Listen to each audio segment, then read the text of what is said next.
Bonsoir à tous, bienvenue dans ce nouveau numéro des Incorrectibles. Je tenais d'abord à vous remercier, vous qui êtes bientôt 200 000 abonnés à notre chaîne YouTube. C'est véritablement énorme. Merci aussi bien entendu et surtout à nos souscripteurs sur Player. C'est désormais le nouveau nom de la plateforme Utréon, une plateforme sur laquelle vous pouvez donc nous soutenir. C'est en effet grâce à ces soutiens et seulement qu'on peut vous proposer ces nouvelles émissions. Alors on entre tout de suite dans le vif du sujet. Après Michel Onfray la semaine dernière, j'ai le grand honneur de recevoir cette semaine encore un autre grand penseur. J'avais d'ailleurs eu le plaisir de les faire débattre ensemble, c'était dans une vie médiatique antérieure. Et cette discussion avait beaucoup marqué les esprits. Alors ce nouvel invité, cette fois, je le reçois seul. C'est un historien et politologue connu bien sûr du grand public pour avoir été l'un des plus proches conseillers de Nicolas Sarkozy du temps où il était président. Chaque sortie d'un de ses livres constitue un événement littéraire et le dernier ne va sûrement pas déroger à cette règle. Il s'appelle Décadence. Ce nouveau livre, il vient de sortir aux éditions Albin Michel. Patrick Buisson, bonsoir. Bonsoir, merci de m'accueillir. Merci surtout à vous d'avoir accepté cette invitation. Alors je le disais, je suis très heureux de vous recevoir donc à nouveau. Cette fois-ci, je le disais, seul pour un tête-à-tête sur cette banquette où était assis donc il y a une semaine Michel Onfray. Alors j'en parlais justement, petite parenthèse, quel souvenir vous gardez de cet entretien ou plutôt de ce débat, de cette discussion avec lui que vous aviez eu lors d'une émission que j'avais le plaisir là aussi d'animer, c'était sur une radio qu'on ne citera pas. Vous savez qu'on m'en parle donc très régulièrement, cette émission. Michel Onfray, c'est quelqu'un pour qui vous avez de l'estime ? Oui, évidemment. Et c'est une trajectoire plutôt étonnante. C'est l'auteur du traité de la théologie. Moi, ma culture, c'est une culture catholique. Je viens d'un milieu modeste, mais qui a baigné dans ce qu'était encore la chrétienté au début des années 50. Et on s'est retrouvé avec Michel Onfray, finalement, à faire le même constat sur le besoin de sacré inassouvi. Alors, de ma part, ce n'était pas très étonnant. De la sienne, c'est quand même un grand cheminement, si vous voulez, même s'il y a diverses formes de sacré, et qui ne se limitent pas simplement à la religion. Nous étions en convergence parce que je pense qu'il a fait beaucoup de chemin. Et c'est une personnalité intéressante parce que capable de se remettre en cause et d'aller sur des positions qu'il n'aurait sans doute pas imaginées il y a 10 ans ou 20 ans. Oui, parce qu'il y a un cheminement d'ailleurs politique qui est assez original, on peut le dire. Oui, il continue de se réclamer de la gauche, mais d'une gauche qui a pratiquement en fait disparu, quoi. Les référents de la gauche de Michel Onfray renvoient à un monde où effectivement on partageait à peu près les mêmes valeurs, quoi. Jules Ferry parlait de la morale de nos pères. La morale de nos pères, c'était la morale chrétienne. Alors, à l'école laïque, on enseignait à peu près la même chose quant aux valeurs et aux vertus que dans les établissements catholiques. Vous avez gardé contact avec lui après ce débat ? Oui, un contact assez fluctuant et plutôt par des intermédiaires, mais je crois qu'effectivement, c'est un esprit libre et donc en cela, il y en a peu aujourd'hui, très intéressant. Donc moi, je lis toujours ce qu'il écrit avec beaucoup d'intérêt. Et vous en faites partie, justement, de ces esprits libres. Oui, vous avez lu son dernier livre, donc, Anima ? Alors, pas encore.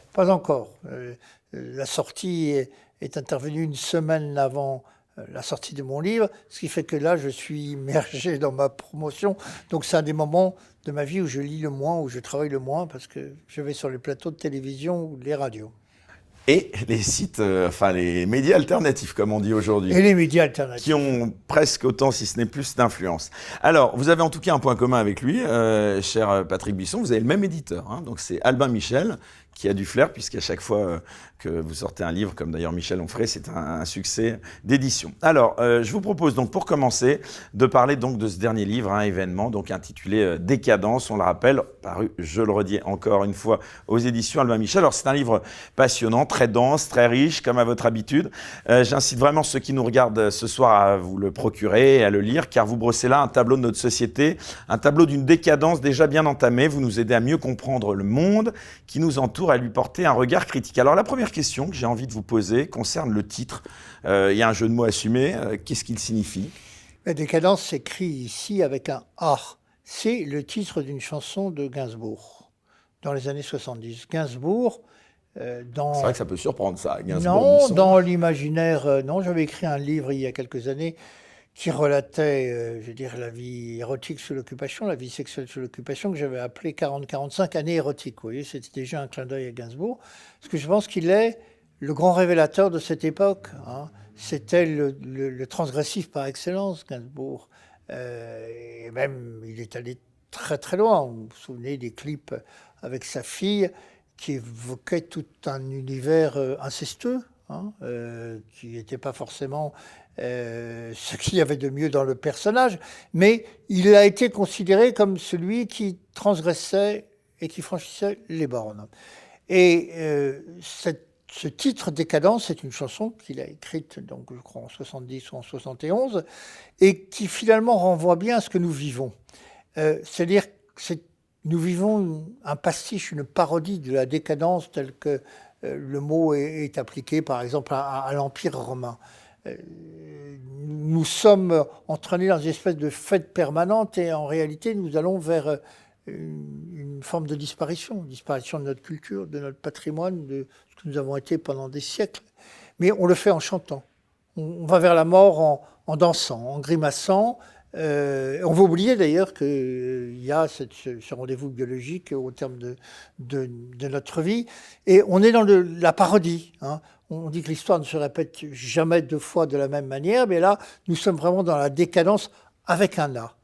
Et ce qui est très intéressant, c'est que Gainsbourg, qui avait la réputation d'un être libertaire et licencieux, et a écrit, vous en souvenez, un succès phénoménal l'année d'avant, l'année qui précède cette chanson de décadence, qui s'appelle « Je t'aime moi non plus ». Bon, donc avec ces râles de plaisir qui imitaient l'orgasme, en fait. Hein, voilà. Tout le monde a été attentif à l'ambiance sonore de cette chanson. Personne n'a fait attention au dernier vers de « Je t'aime moi non plus ». Et le dernier vers disait « L'amour physique est sans issue ».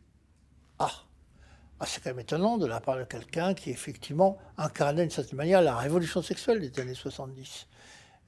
Sur le thème « Tout est permis, tout est autorisé ». Lui, il disait à la fin « L'amour physique est sans issue ». Alors peut-être n'avait-il fait le tour, mais à mon avis, il met le doigt sur ce qu'a été cette époque, qui est l'époque d'un grand basculement anthropologique où on change d'humanité. J'ai sous-titré le livre de l'Homo economicus à l'Homo eroticus, parce que les deux dimensions qui caractérisent les individus, à l'époque, sont... En fait, l'individu est réduit à ce qu'il a le plus impersonnel, la consommation et la sexualité. Alors, bon, la sexualité, on peut faire preuve, certes, d'originalité, mais il n'y a jamais que 69 positions et toutes les perversions ont été inventoriées, on n'en a pas inventé d'autres. La consommation, on achète ce qu'on nous propose. L'homme va donc être réduit à ce qu'il consomme. Des images, avec la grande révolution qui fait passer de la logosphère à la vidéosphère, le pouvoir de la télévision, la diffusion des postes de télévision devient massive à partir de la fin des années 60, début 70. On consomme des images, on consomme des corps et on consomme aussi du sexe. Et donc, ce qu'on va nous présenter comme une révolution, on se libère de l'oppression, du puritanisme, des contraintes morales, religieuses qui avaient pesé sur les comportements jusque-là, va devenir assez rapidement le lieu de tous les conformismes. Le tour de force de la révolution sexuelle, c'est d'avoir identifié la sexualité à la liberté, d'avoir fait de la sexualité l'acte subversif par excellence.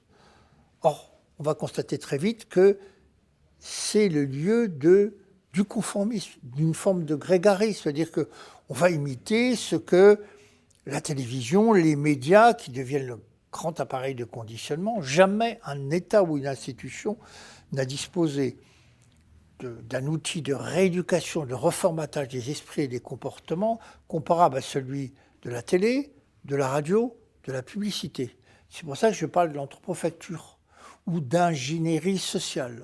On fabrique une nouvelle humanité chez qui on construit des comportements, des conduites d'achat, chez qui on essaye de coloniser l'esprit. Vous vous souvenez de la formule de Patrick Lelay, le patron de TF1, occuper les parts de cerveau disponibles, pour les faire agir et se comporter de manière différente, généralement dans l'intérêt du marché. Vous savez, le jouir sans entrave de mai 68, il va se compléter d'un addendum, d'un ajout, si vous voulez, ou d'un post-scriptum, qu'on va très vite comprendre. Le jouir sans entrave ou l'injonction à jouir va se transformer en sommation à payer. Parce qu'on va vite comprendre que la sexualité, c'est le domaine du marché, du payant, avec l'avènement des sexologues, de la sexothérapie, des publications. Philippe Aki crée, lui, il achète la version américaine de Playboy qu'il francise et qu'il importe en France. Il y a tout un marché qui est en train de se construire autour des relations interpersonnelles et autour de la sexualité. Ils la francisent bien d'ailleurs, puisqu'ils vont jusqu'à y faire poser Marlène Schiappa. Ah ben voilà. Et avec un gros succès, puisque c'est réimprimé. Effectivement, on s'en réjouit tous et on voit effectivement le chemin parcouru pour qu'une ministre, aujourd'hui, pose dans un magazine comme celui-là. Et donc, on est en pleine illustration de mon titre, Décadence. On y va en dansant, et parce que c'est une fête. Donc, vous voyez, se produit quelque chose de très important, c'est que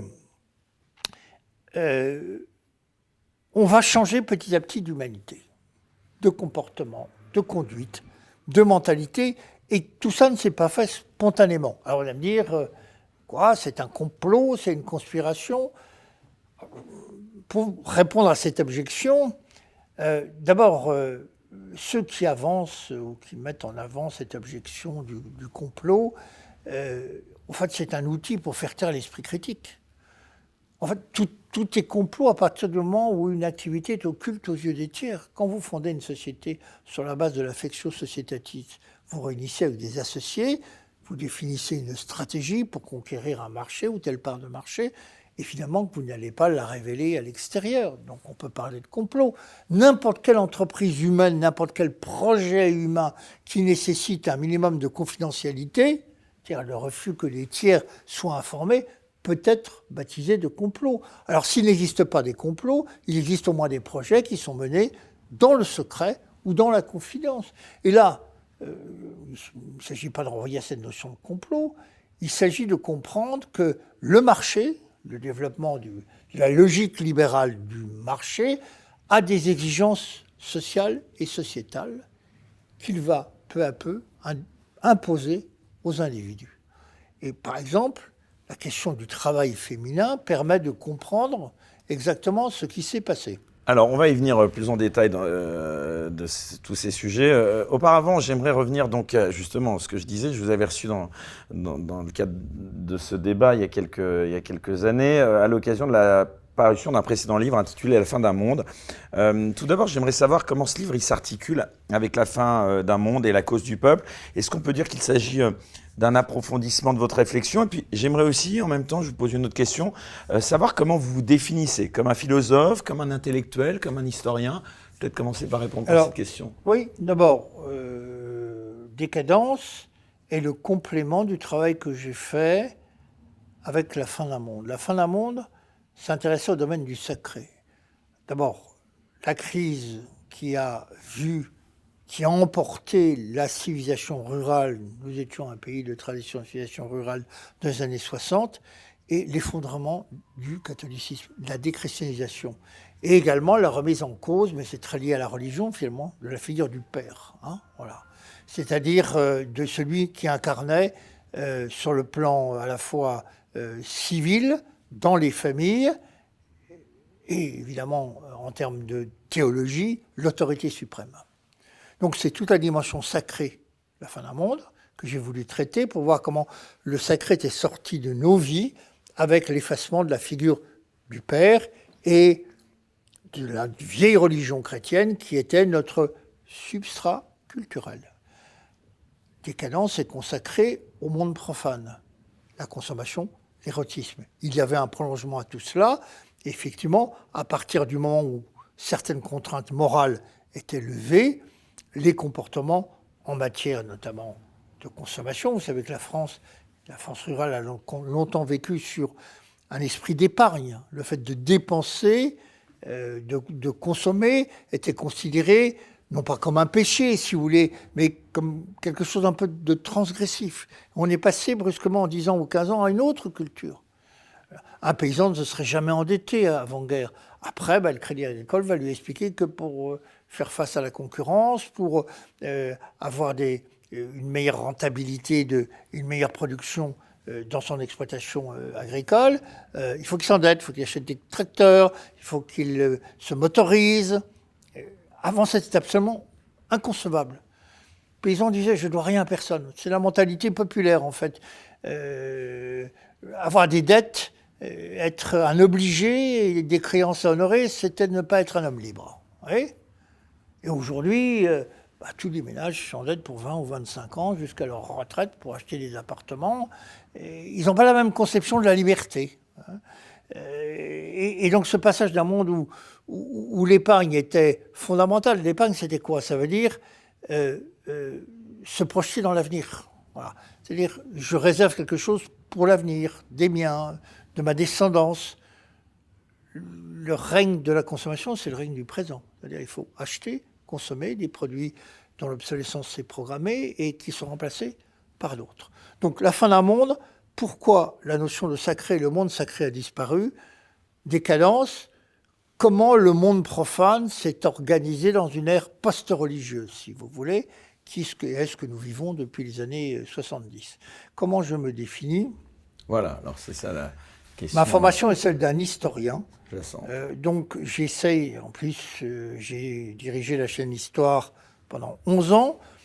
J'essaie d'avoir une approche d'historien, mais j'utilise toutes les sciences humaines dans lesquelles j'ai acquis un peu de familiarité, la sociologie et l'anthropologie. Donc voilà, la politologie, ça va de soi, puisque c'est l'activité que j'ai exercée le plus longtemps. Donc voilà, j'essaie d'utiliser toutes les ressources documentaires possibles. Voilà, quelles sont vos sources d'inspiration politique et intellectuelle? Ça, c'est une question difficile à laquelle elles sont multiples, si vous voulez. Moi, j'ai reçu des influences croisées. Je suis quelqu'un qui aime beaucoup la littérature. Donc, effectivement, j'ai été très sensible très tôt à ce qu'on appelle les prophètes du passé, ces espèces de catholiques vociférateurs qui n'avaient pas une conception bourgeoise du catholicisme. Je pense à Léon Bloy, je pense à Barbet de Révilly, je pense à Bernanos après-guerre. Ça, ce sont des lectures qui m'ont beaucoup marqué, plus finalement que les lectures politiques, encore que j'ai essayé d'acquérir une culture politique et de lire un certain nombre de ce qu'à l'époque on considérait comme des maîtres, pour avoir une approche la plus large possible de ce que je vivais. Nous sommes une génération particulière, nous les boomers. Voilà. Cette génération a dominé la scène politique et économique pendant 40 ans.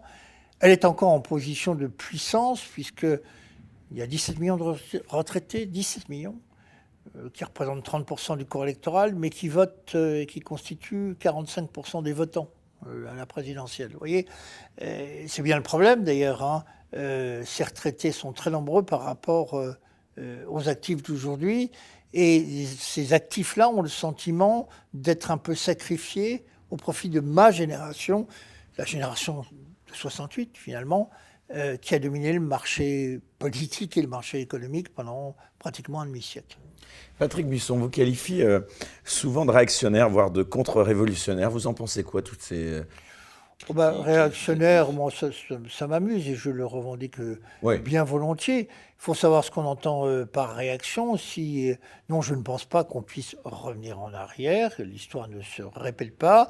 En revanche, si tenir compte de ce qui a été jugé avant, c'est-à-dire des préjugés, la sagesse des nations, l'extraordinaire capital intellectuel amassé par les morts, par ceux qui nous ont précédés, je crois que les morts gouvernent les vivants. Eh bien oui, je suis réactionnaire. Et lui le disait, je suis réactionnaire comme un avion en réaction. Et puis il avait une métaphore qui était très drôle, Jacques Ellul. Il disait, dans les courses de de Formule 1, pardon, excusez-moi, le lapsus est révélateur. J'ai travaillé 20 ans à TF1. Dans les courses de Formule 1, on voit les voitures de tête sur le circuit, là, qui ont belle allure, et qui semblent se diriger vers la victoire. Et puis derrière... le peloton de tête, on voit une voiture un peu à la ramasse, dont on se gausse, dont on se moque, qui est poussive, etc. Mais on ne dit pas la réalité. La réalité, c'est qu'elle a un tour d'avance. Ben, c'est ça, les réactionnaires, vous voyez.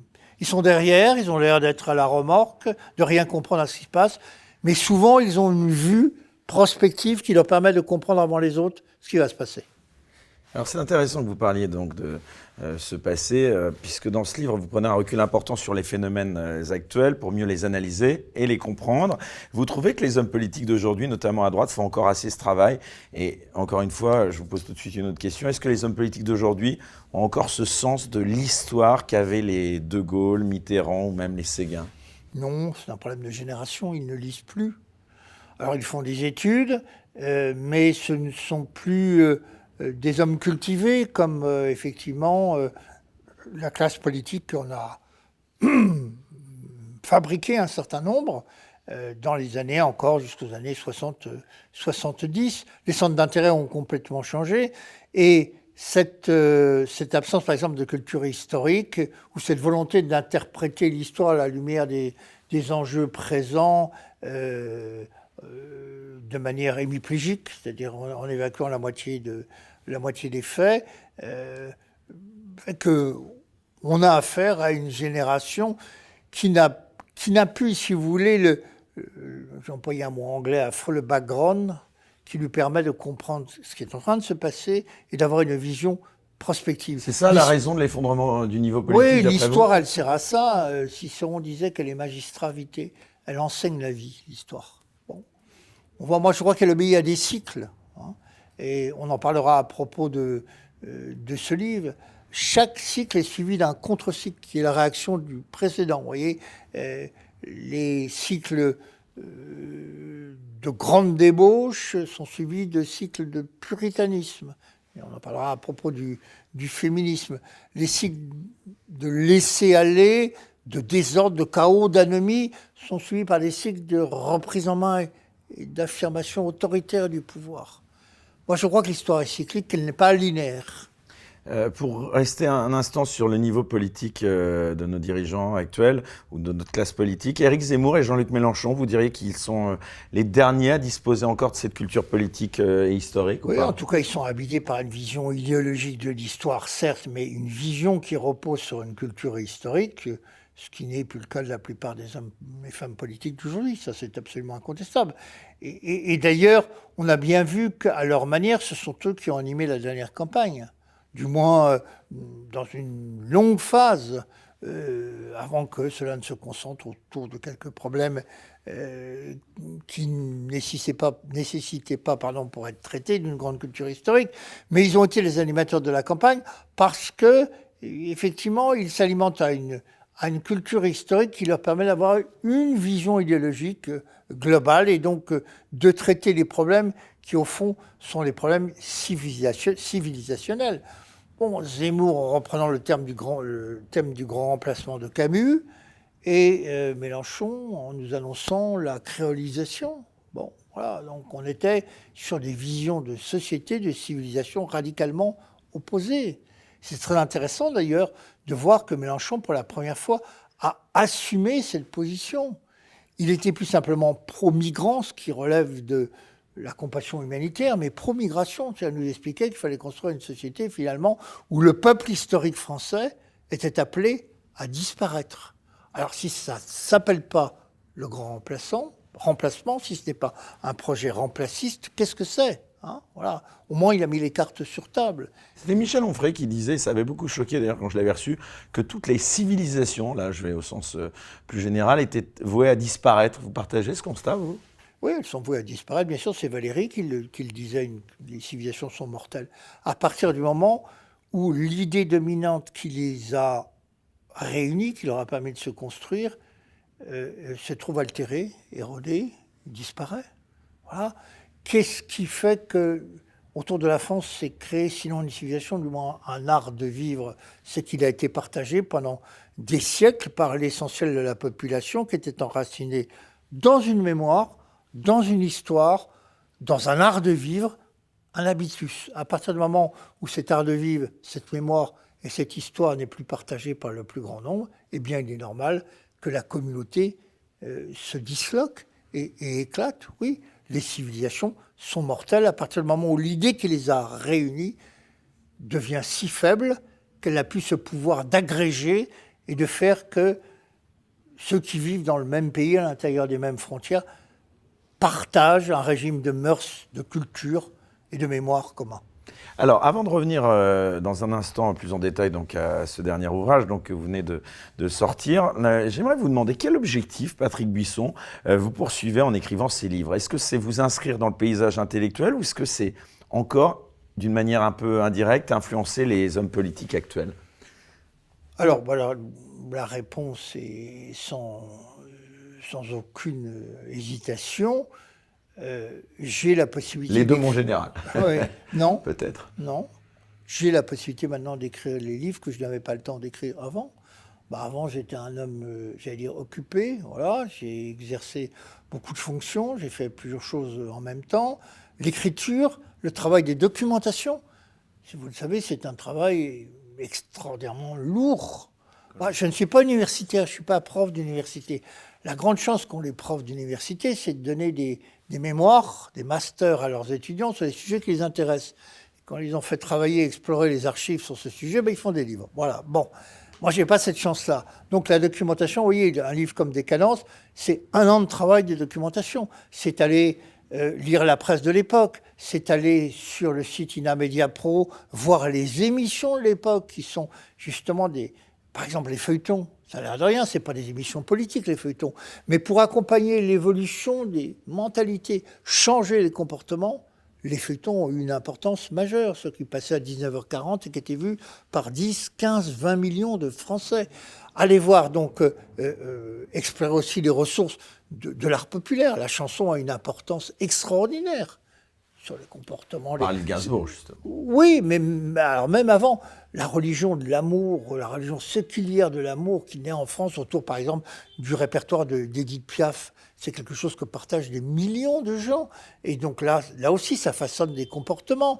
La presse populaire, c'est aller voir aussi ce qu'on appelle la presse du cœur, vous savez, avec une certaine forme de mépris de la part des intellectuels.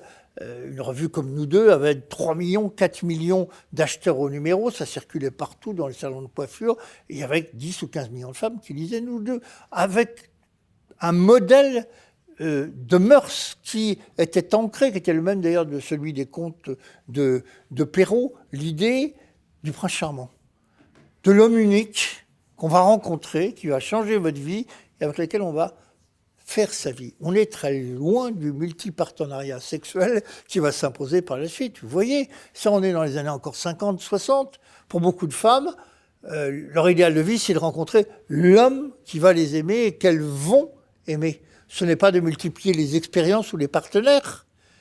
Et donc cette presse populaire a une influence considérable. Et elle est combattue d'ailleurs à la fois par l'Église catholique qui ne voit pas d'ailleurs qu'elle reprend en gros les préceptes chrétiens, celui de la fidélité. Avant, un couple était fondé sur la fidélité. Après, ça va être sur l'authenticité. C'est là le jour où il n'y a plus les sentiments, il faut que le couple éclate. D'ailleurs, cette notion de couple, c'est très intéressant à voir. Avant-guerre, on ne parlait pas de couple, on parlait de ménage. C'était à la fois une unité affective, domestique, économique. Le mot couple s'impose après-guerre pour désigner un homme et une femme qui sont ensemble. Et couple, ça vient du latin copula, qui renvoie à l'idée d'accouplement, c'est-à-dire un acte transitoire, qui n'est pas fait pour s'inscrire dans la durée. Rien n'est plus fugitif qu'un coït, ça dure, selon les capacités de chacun, de quelques minutes à quelques heures. En tout cas, cette notion de fugacité, d'éphémère, est importante parce qu'elle désigne un mode de vie où on va consommer des partenaires, alors qu'avant, la référence, c'était le partenaire unique. Il est vrai aussi que l'espérance de vie commence à progresser, que l'idée de vivre 20 ans, 30 ans, 40 ans avec la même personne devient absolument insupportable. Mais voyez comment on passe d'une culture à une autre, notamment dans la population féminine. On passe de la culture de l'homme unique, de l'homme de ma vie, c'est l'homme de ma vie, vous voyez, à l'idée qu'il peut y avoir une deuxième chance, une troisième chance, un autre partenaire, et que finalement, on serait bien bête de Aujourd'hui, on parle même de polyamour. Ben voilà, donc on serait bien bête de se priver de toutes les expériences qui s'offrent à nous. Donc il faut explorer, je ne parle pas de la production littéraire, les romans, tout ce monde qui fait que il y a tout un appareil qui agit sur les êtres, les modifie, même parfois à leur insu, sans qu'ils s'en rendent compte, et qui est constitué par les médias, bien entendu, et des médias qui n'existaient pas il y a 50 ans. La télévision, enfin, ça commence en 50, mais la véritable diffusion des postes de télévision dans les foyers, c'est la fin des années 60. Donc là, on a des ressources en matière de documentation qui sont pratiquement inépuisables. Donc il faut faire évidemment des choix. Et pour écrire des livres comme cela, il faut 1 an de documentation et en gros 1 an d'écriture. Moi, je n'avais pas le temps de les écrire avant. Donc c'est une liberté formidable qui m'est donnée, celle de la retraite. Et donc je n'écris pas pour influencer les hommes politiques. Il y a quand même un message que vous essayez de faire passer. Oui, bien sûr. Quel est bien ce sûr. message? Le message, je pense que le monde d'avant, qui n'était absolument pas parfait, mais quelle est la société qui n'engendre pas des frustrations, des insatisfactions. Mais ce monde d'avant reposait sur des valeurs qui aujourd'hui ont été balayées, ont été évacuées au nom du progrès. Sauf que la réalité nous apprend quoi? La promesse du progrès, c'était celle du bonheur. Est-ce qu'elle s'est réalisée? Est-ce qu'elle a été tenue? On disait avant, vous savez, le catholicisme, l'Église, c'est un appareil de conditionnement, les gens étaient hétéronomes, ils étaient dépendants d'un système de pensée, etc. En quoi l'autonomie d'aujourd'hui leur a-t-elle apporté quelque chose? Progrès technique, il est incontestable, mais le progrès moral. Où est le progrès moral dans le XXe siècle qui a connu les 2 totalitarismes les plus terribles qui soient, le nazisme et le bolchevique, qui ont fait des millions de morts, ce qu'aucune guerre de religion n'avait fait auparavant? Où est le progrès moral? Où est la promesse de bonheur? On dit, mais plus on va avancer, vous allez voir, c'est extraordinaire. On est libéré de la religion. Enfin, quand je dis libéré de la religion, c'est ce que les médias disent. Recul des croyances, déchristianisation. Bon, certes, il y avait, dans les années 60, 70 000 prêtres. Et il y avait 3 000 psychanalystes, psychiatres, psychologues. Aujourd'hui, les proportions sont inversées. Bon. Et nous avons une population qui n'a plus de sacré comme forme de compensation, si vous voulez, ou d'interprétation ou d'explication de leur vie. Les grands systèmes qui faisaient sens, les grands messianismes, se sont effondrés. Ils ont recours à quoi?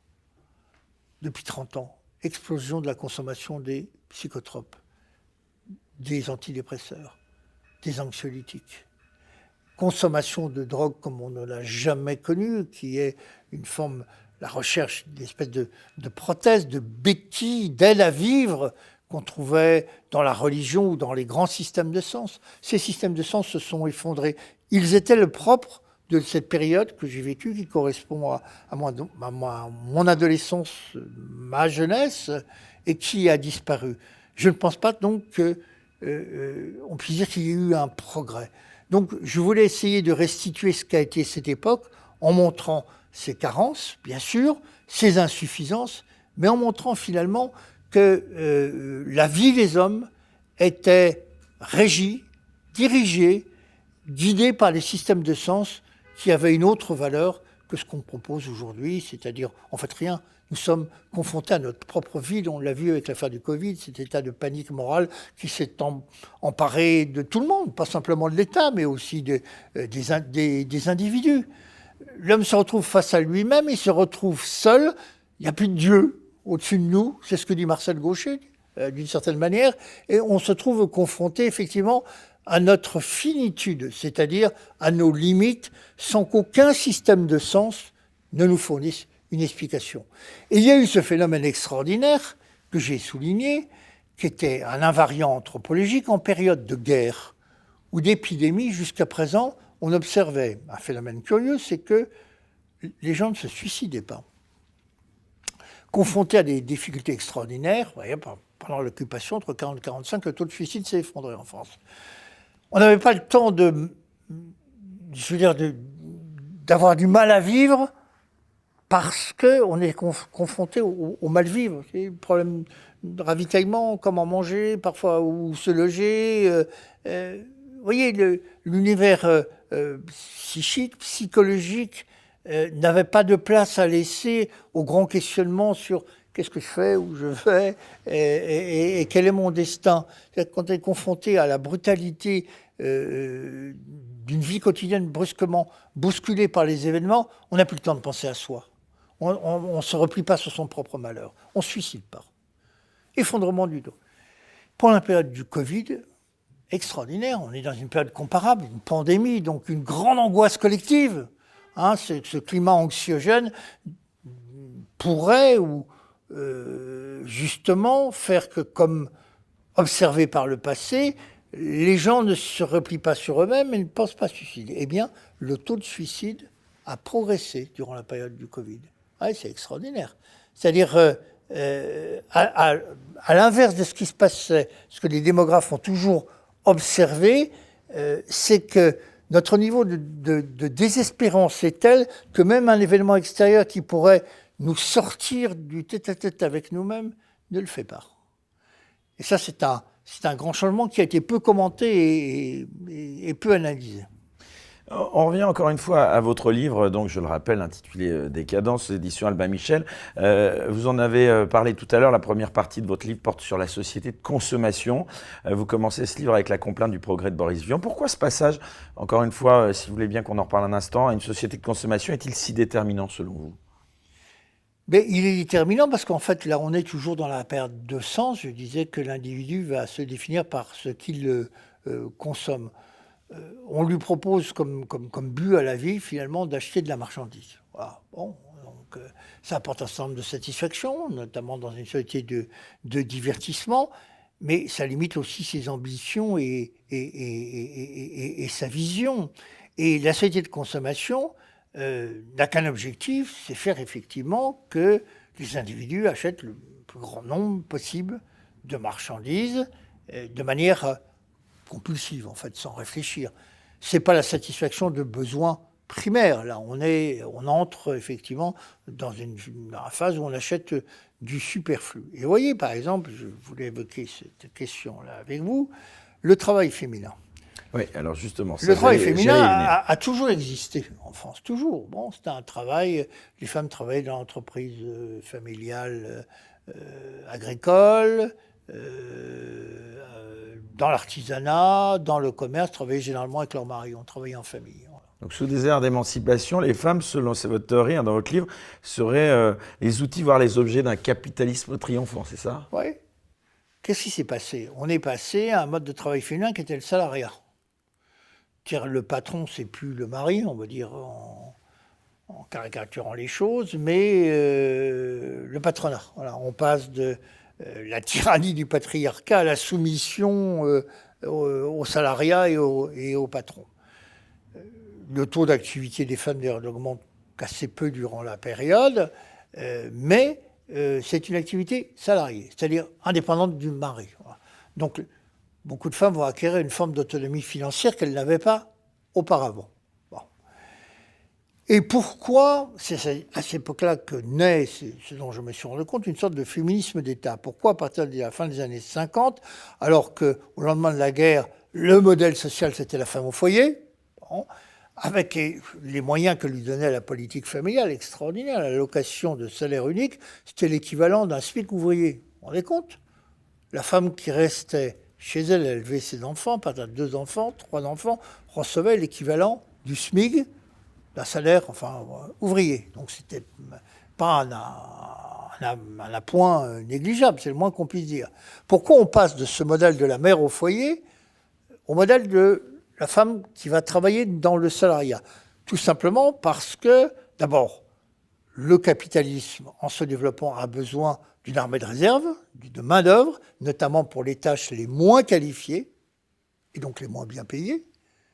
Et les femmes qui n'ont pas l'expérience de travail s'offrent sur ce marché. Quand je dis s'offrent, on va aller les chercher, mais elles sont à l'état latent, potentiellement mobilisables, et le marché a besoin de femmes salariées et acheteuses, puisque, alors on le sait par toutes les études comportementales qui sont faites à l'époque, la femme dépense plus, consomme plus que l'homme. Voilà. Alors, l'homme peut faire des achats importants, une voiture, une montre, que sais-je, mais les deux fragments, les deux segments de population qui consomment le plus et sont le moins tentés par l'épargne sont les jeunes et sont les femmes. Donc le système veut des femmes salariées et acheteuses pour élargir simplement le marché. La fameuse ménagère. Ben voilà, la fameuse ménagère à laquelle va s'adresser Ménie Grégoire tous les jours à partir de 14h sur RTL pour lui raconter ce qu'est la vie et ce qu'elle doit faire. Alors à ce moment-là, c'est ça qui est très intéressant. Une partie des femmes va être contrainte de... On travaillait peu dans les milieux ouvriers, les femmes travaillaient peu. Au début du siècle, beaucoup de femmes des milieux prolétariens avaient travaillé en usine. C'était une vie terrible, extrêmement dure. Dans les ménages ouvriers, on ne voulait pas que les femmes travaillent. Pour celles qui avaient connu l'expérience dont leur mère avait souffert. Et c'était même un élément de standing pour le mari de dire non, je ne veux pas que ma femme travaille. Très peu de divorces dans les milieux ouvriers au XXe siècle, contrairement alors au XIXe, on était plutôt en union libre dans le prolétariat. Là, en fait, au XXe siècle, la classe ouvrière adopte les mœurs bourgeoises, pas de divorce, moins d'avortements que dans la bourgeoisie, et la femme ne travaille pas. Bon. Quand le capitaliste va chercher à mobiliser cette main-d'œuvre parce qu'il a besoin de ressources, il va d'abord trouver effectivement les filles des classes moyennes. Les filles qui ont fait des études diplômées, évidemment, vont travailler. Et puis, on va voir arriver effectivement les femmes de la classe ouvrière sur le marché. Mais pour occuper, je vous dis, ces postes sous-qualifiés et sous-payés. Et au lieu de faire en sorte que le marché s'adapte à la condition féminine, à sa nature, jusqu'à présent, personne ne le contestait, sauf Simone de Beauvoir, qui commence à écrire Le deuxième sexe en 1949, c'était la maternité. Au lieu de s'adapter à la nature de la femme, on va faire en sorte, et ce projet est mené dans le cadre du troisième plan ou du plan Armand-Reef, d'adapter la femme à l'économie. Vous voyez ? C'est le mouvement inverse. Ce n'est pas l'économie qui va s'adapter à la nature de la femme. La nature de la femme, c'est quoi ? C'est les cycles menstruels, c'est éventuellement la maternité, c'est-à-dire qu'elle ne peut pas travailler tout à fait comme un homme. Voilà. On va vouloir qu'elle soit maintenant dans le travail comme un homme. Et donc, d'où le développement de la contraception chimique, il y a toujours la contraception en France, puis après la question de l'avortement, parce que c'est levé un des obstacles qui empêchait la femme de travailler comme un homme. Bon, donc, mais vous voyez, le féminisme aurait peut-être dû s'intéresser à ce problème, à savoir créer les conditions de travail pour la femme qui ne soient pas celles du masculin, et au contraire, on choisit de la soumettre à une dénaturation, finalement, pour qu'elle puisse travailler. Avant d'aborder la question de la contraception et de l'avortement, j'aimerais vous demander d'abord comment vous expliquez, Patrick Buisson, que le féminisme est aujourd'hui un tel écho dans la société française. Alors, il a un tel écho dans la société française parce que, je veux dire, il y a un lobby féministe qui a dans les médias une puissance de feu absolument considérable. Ce n'est pas tout à fait le même féminisme que celui de la première génération, on y reviendra. Il est même très différent sur beaucoup de plans. Le premier féminisme voulait se libérer de l'emprise de l'État sur la vie privée. Au fond, la natalité a toujours été un enjeu politique. Les intérêts de la nation surplombant les intérêts de l'individu. Les lois, notamment la loi de 1920, qui punissait l'avortement et la propagande en faveur de la contraception, ont été prises sur les lois de la République avec une obsession, avoir une démographie qui permettait effectivement de créer de la richesse et qui était aussi, il faut bien le dire, comme disaient les Malthusiens au début du siècle, de la chair à canon. Il fallait des hommes dans la perspective de situations qui, vous le savez, ont débouché sur 2 guerres. Bien. Donc, les femmes voulaient libérer Les féministes voulaient se libérer de cette emprise de l'État. On ne veut plus fabriquer des enfants pour en faire des ouvriers, de la chair à canon, etc. On veut être maître de notre corps nous appartient. Rejet donc de l'emprise de l'État. Les néo-féminismes actuels, c'est pas du tout ça. Elles réclament au contraire plus d'État. Un flic, un juge à chaque coin du lit. Une espèce de police des mœurs, avec des brigades de délation qui surveillent ce que font les hommes. On criminalise le masculin et on réclame sans cesse l'intrusion de l'État dans la sphère privée. C'est exactement le contraire de ce qu'était le programme féministe quand ils ont revendiqué, par exemple, le droit à la contraception et à l'avortement libre et gratuit. Avoir la propriété de son corps et exclure l'État de la vie privée. Aujourd'hui, les néo-féministes sont en train de dire qu'il faut plus de contrôle social, plus d'État dans la vie privée. Tout doit être fliqué, finalement. Ce sont des fliquettes de la pensée. Voilà. Et ça veut dire quoi? Ça veut dire qu'elles veulent imposer un ordre moral. Un nouvel ordre moral qui est aussi étouffant, aussi insupportable que celui que la bourgeoisie avait imposé, par exemple, au XIXe siècle, au nom de la morale chrétienne, c'est vrai. Le XIXe siècle faisait condamner les fleurs du mal de Charles Baudelaire, vous voyez. Donc, mais c'est le signe inversé. Hein. Au XIXe, on ne parlait pas de sexe, on censurait tout ce qui était considéré comme licencieux au nom de cet ordre moral qui devait régenter la société. Hein. Ce que Platon appelle le gros animal social. Tout le monde devait s'y conformer. Aujourd'hui, les néo-féministes sont en train de nous imposer un nouvel ordre moral, avec des valeurs inversées, si vous voulez. Mais c'est un ordre moral quand même, c'est-à-dire une contrainte et une pression qui vient de la société. Alors, beaucoup ont repéré depuis longtemps que le féminisme était une voie d'accélération carriériste pour elle-même. Hein. Voilà. Vous savez, moi je me souviens d'une époque, je racontais des horreurs où je débattais souvent avec Jean-Luc Mélenchon sur les plateaux de LCI, dans le groupe TF1, et où Mélenchon, qui ne se préoccupait pas à l'époque de lutte intersectionnelle, hein, en dehors des plateaux, me disait mais la parité dans la politique, c'est une préoccupation de bourgeoises, de bac+5 qui veulent faire carrière pour qu'elles aient leur place. Les filles qui travaillent, ce qui leur préoccupe, c'est les crèches, c'est le pouvoir d'achat, mais pas la parité, vous voyez. Hein, moyennant encore, Mélenchon fait un peu de chemin et a beaucoup changé sur cette question. Et c'est vrai que la libération, appelée la libération de la femme, s'est traduit par des gains, des avantages et un enrichissement pour les femmes issues de la bourgeoisie, ayant fait des études, en revanche par une grande paupérisation des milieux populaires. Et ça, on en parlera peut-être justement à cause, par exemple, de la loi sur le divorce par consentement mutuel qui est voté en 1975.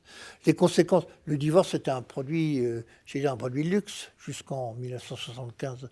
Il était régi par la loi Vidal-Naquet de 1884, qui fait que c'était très coûteux de divorcer et que ça avait des conséquences effectivement financières très lourdes. Avec la loi de 75, sans qu'on ait rien prévu comme dispositif, puisqu'on ne créera l'allocation de parents isolés qu'après. Hein. On va faire en sorte que le divorce se répande dans les milieux les plus modestes. Mais le coût et l'impact n'est pas du tout le même. Je veux dire, pour un couple bourgeois, avoir 2 appartements, 2 ménages séparés, c'est pas un problème. Pour une famille ouvrière, ça a été à l'origine de la paupérisation des femmes des milieux populaires. Ce sont elles qui se sont retrouvées avec les dossiers de surendettement, par exemple 70% des dossiers de surendettement, et qui ont dû faire face à des situations absolument inextricables. Donc la libération, elle ne s'est pas faite pour tout le monde, pour toutes les femmes, dans les mêmes conditions. Loin de là, tant s'en faut. Patrick Buisson, j'aimerais qu'on revienne quand même un instant à cette deuxième partie de votre livre qui est à la fois donc logique puisque dans la continuité de la première, mais aussi surprenante dans la mesure où vous abordez donc quand même ce qui est, il faut le rappeler, un tabou de notre société. Donc ce tabou, c'est celui que vous avez abordé de la contraception et puis de l'avortement dans la partie suivante. Tout d'abord, en quoi la contraception constitue une césure dans l'histoire récente de l'humanité selon vous ? Alors la contraception, elle a toujours existé. Hein. la césure, c'est l'introduction... Enfin, elle a été adoptée sous De Gaulle, quand même. Non, mais je veux dire, c'est l'introduction de méthodes chimiques et mécaniques avec le stérilet. Mais la contraception, elle existait de manière, j'allais dire, naturelle. Un économiste... Caché. Moreau, même pas, Jean-Baptiste Moreau, écrivait en 1788 « On trompe la nature jusque dans le moindre village ». C'est-à-dire tous les couples, avec plus ou moins de réussite, s'efforçaient de réguler les naissances. Il y avait le coït interrompu, l'étreinte réservée, le préservatif, il y avait 36 méthodes. On ne peut pas faire comme si la contraception n'existait pas. Un historien comme Philippe Arias dit, moi quand je parlais avec certains de mes confrères démographes, j'avais l'impression qu'ils me parlaient d'un autre pays. En France, au 19e, nous sommes le pays d'Europe qui a le plus faible taux de natalité. Vous voyez, les Françaises régulent leur naissance. Alors, ça ne marche pas toujours parce que après, il va y avoir la méthode Junot, la méthode des températures, fait qu'il y a parfois des surprises et il y a des enfants non désirés. Mais en tout cas, il y a une contraception assez efficace et qui fait que d'ailleurs, les Françaises obtiennent le nombre d'enfants désirés. On a les chiffres, dans les années 50. Les femmes désirent en moyenne 2,5 enfants, entre 2 et 3, la moyenne c'est 2,5, on obtient 2,5. Mais pas forcément au moment où elles le veulent. Effectivement, il y a l'enfant accident qui arrive au moment où on ne le souhaitait pas. Mais elles obtiennent le nombre d'enfants désirés. Ce qui est nouveau, c'est la contraception chimique et la contraception mécanique avec le stérilet. C'est très différent parce que on remplace les contraceptions antérieures, l'équivalent du glaive romain, par un missile balistique, quelque chose de très efficace, de très puissant, qu'est la contraception chimique, au prix de mensonges d'État. Et c'est là où je parle d'ingénierie sociale. Mensonges d'État, par exemple, sur l'innocuité de la pilule. Au départ, on vous dit non, il n'y a pas de risque, alors qu'il y a des études anglaises et américaines, notamment dans The Lancet, qui montrent qu'il y a des risques de thrombose, des risques vasculaires, il y a des risques cancérigènes. Alors, les précisions, tout ça, ce sont des inventions pour éviter la diffusion de la pilule. Il n'empêche qu'il faudra 15 ans pour que les catégories populaires, qui sont très méfiantes à l'égard de la pilule, qui n'ont pas envie de se voir dénaturées par un produit chimique, leur cycle endocrinien, vont résister. Et donc, il y a un discours parfaitement lénifiant en disant il n'y a aucun danger. Vous savez quelle est la situation aujourd'hui. Il y a des milliers de class action aux États-Unis contre les laboratoires pharmaceutiques. Une des filiales de l'OMS a reconnu le potentiel cancérigène de certaines pilules surdosées en estrogène. La Cour d'appel de Paris, en 2020, a rendu un arrêt marquant l'imputabilité d'un accident vasculaire chez une étudiante bordelaise avec la prise de pilules. Ce qu'on appelle le pill scare, la peur de la pilule, fait qu'aujourd'hui, la consommation de pilules, qui avait monté à 45% des femmes en âge de féconder à la fin des années 90, est retombée à 35%. Et qu'on voit réapparaître des formes de contraception selon les méthodes naturelles, au nom de l'écoféminisme. D'ailleurs, les premières féministes étaient très méfiantes à l'égard de la pilule. Elles voulaient la contraception, mais elles se rendaient compte que cela rendait la femme dépendante de quoi ? Des laboratoires pharmaceutiques. Il y avait une instrumentalisation technico-marchande du corps médical. On remplaçait le patriarcat du mari par le patriarcat du corps médical, ce que Michel Foucault appelle le dispositif de savoir-pouvoir, le contrôle des médecins sur la vie sexuelle et la vie intime des femmes. Donc on a changé simplement de technique de contraception. La contraception a toujours existé. Et celle-là, elle a eu un effet, c'est de supprimer effectivement les enfants non désirés. Ce qui fait qu'on a vu s'installer cette disparité entre le nombre d'enfants désirés, qui restait toujours à 2,5, et le nombre d'enfants obtenus qui est tombé à 1,8. Baisse du taux de natalité, baisse du taux de fécondité. On a eu donc 3 lois, et pour répondre plus complètement à votre question, qui en fait, c'est ça quand même un formidable mystère. Vous voyez, on est dans la croyance, on est dans la sacralisation des choses. Il faut que cela soit parce que ça doit être. Les 2 lois sur la contraception, le Wirth en décembre 1967 et la loi Veil en décembre 1974, et la loi Veil sur l'avortement. Ces lois ont échoué par rapport à leur objectif. Les 2 lois sur la contraception avaient pour objet d'être un remède à l'avortement. Elles n'ont pas été un remède, elles n'ont pas été une offre alternative, elles ont été l'avant-propos. Quant à la loi Veil, elle se proposait de réduire le nombre des avortements et elle était réservée, c'est le paragraphe 2 de la loi, aux situations de détresse et devait être un ultime recours. C'est devenu, comme l'avait annoncé le député gaulliste Foyer, un avortement de convenance. Les objectifs des deux lois n'ont pas été atteints, c'est le moins qu'on puisse dire. Et pourtant, elles sont aujourd'hui louangées comme si ça avait été des réussites. Elles ont donné une forme de liberté à la femme, c'est ce que disent évidemment. Voilà, parce que j'ai envie de me faire un instant l'avocat de vos détracteurs, s'il y en a quelques-uns. Oui, il y en a quelques-uns. Pourquoi vous avez un regard si critique, Patrick Buisson, sur cette volonté des femmes, finalement, on peut le dire, de maîtriser leur corps et leur destinée, hein, si je résumais les positions de vos critiques? Mais je crois que les femmes qui recourent à la contraception avant et à d'autres techniques de contraception avec la même volonté de maîtriser leur corps et leur fécondité. Avec moins de réussite, quoi. Elles ont un instrument avec effectivement la pilule, mais avec, je vous dis, au prix d'un mensonge d'État. Je vais vous donner 2 exemples. Vous voyez, il a fallu le débat sur le Covid pour qu'on nous raconte, alors qu'on ne le disait pas à l'époque, pour faire passer le vaccin anglais, l'AstraZeneca, que celui-ci comportait 56 fois moins de risque de thrombose que la pilule. Ah bon? Mais pourquoi ne l'a-t-on pas dit à l'époque, à propos de la pilule? Ensuite, les décrets d'application de la loi sur la contraception de Simone Veil ne sont parus qu'après les décrets d'application de la loi de Simone Veil sur l'avortement, qui pourtant a été votés 2 mois plus tard. Ça veut dire qu'on ne comptait pas du tout sur la contraception pour faire baisser le nombre des avortements. On voulait effectivement arriver à cette situation, que la femme soit un homme comme les autres, qu'elle puisse être taillable et corvéable à merci par le marché du travail, et qu'elle ne soit plus empêchée par des maternités intempestives. Simone Veil, quand elle présente sa loi, dit naturellement qu'il va y avoir un grand complément de politique familiale. Vous ne pensez pas que c'est aussi pour une libération sur le plan sexuel? Ah oui, mais alors on en parlera. On parlera effectivement du coût que peut avoir cette libération. Vous pensez que les Françaises ne faisaient pas l'amour? C'est pas une bonne chose que les gens se libèrent, finalement? Mais se libèrent de quoi? Notamment sur le plan sexuel, que cette contraception... Est-ce que vous pensez que les Françaises ne faisaient pas l'amour avant 1967? Vous pensez que c'est une pratique réservée à une élite, à une minorité? Et que la contraception n'existait pas? Donc, juste pour terminer mon propos, la volonté, pas une volonté contraceptive, c'était effectivement de donner à la femme le pouvoir de décider de la maternité. Bon, c'est un changement, effectivement, d'optique et de civilisation. Maintenant, parlons de la libération, puisque c'est le terrain que vous abordez. Très vite, d'ailleurs, un certain nombre de féministes vont se rendre compte de la réalité. C'est un philosophe marxiste qui va très bien théoriser ça, qui s'appelle Michel Clouscar. Ceux qui ont écrit après ont décrit des choses insignifiantes. Clouscar, en revanche, a bien vu ce qui s'est passé. Il dit, ces lois,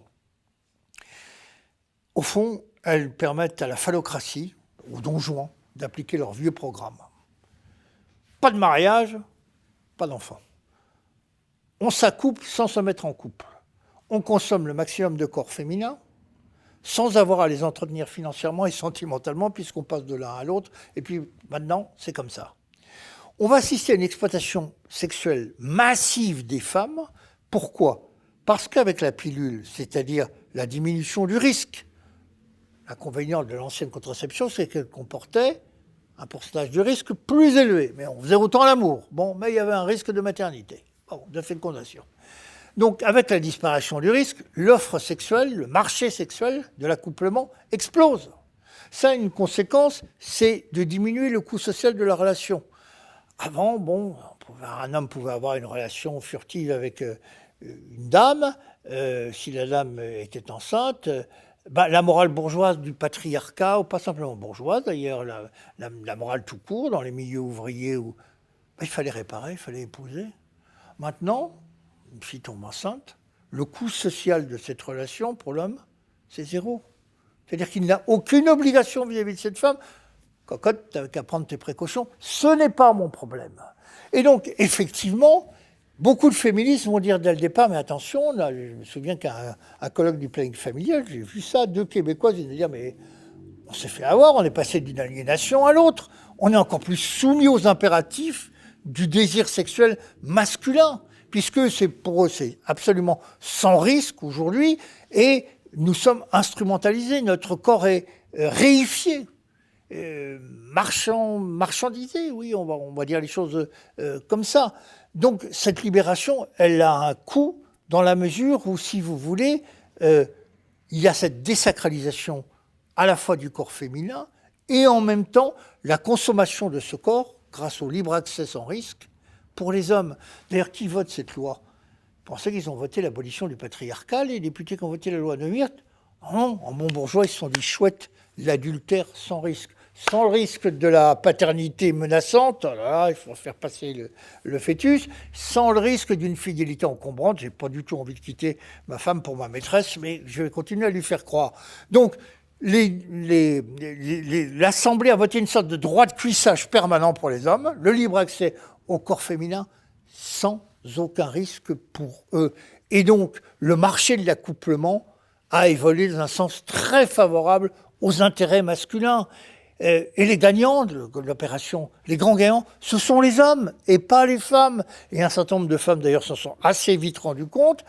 Vous savez, il y a ce mot terrible de Paul Morand dans son journal qui dit, autrefois, les femmes, c'était de la chair, aujourd'hui, c'est de la viande. Ouais, qui signifie bien ce qui s'est passé durant cette période. C'est-à-dire que le regard sur l'accès au corps féminin, qui avant se payait par le mariage, bah oui, c'était comme ça. Ce grand régulateur, le mariage, s'est effondré. On a vu se développer l'union libre. Chacun a fait ce qu'il voulait de son corps. La consommation, le marché de l'accouplement et de la sexualité a évidemment explosé, avec les conséquences que l'on connaît aujourd'hui. Parce que qu'est-ce que c'est que MeToo ? C'est la réaction contre cette espèce d'impérialisme masculin. On fait payer aux hommes l'usage qu'ils font depuis 40 ans ou 50 ans du corps des femmes. Moi, je pourrais vous raconter un certain nombre d'histoires.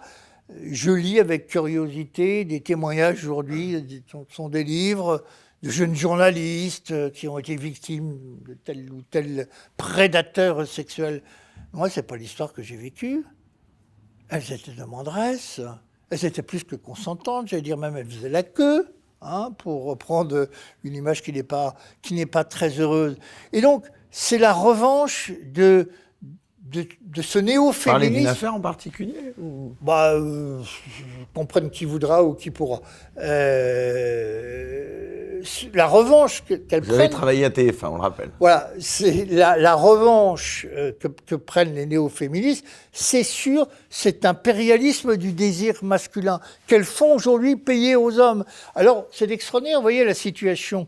On sacralise ces lois, formidable, c'est la libération de la femme, c'est l'émancipation, et en même temps, on remet en cause les effets directs et indirects de ces lois sur les attitudes masculines. Ma vieille, débrouille-toi, c'est plus mon problème.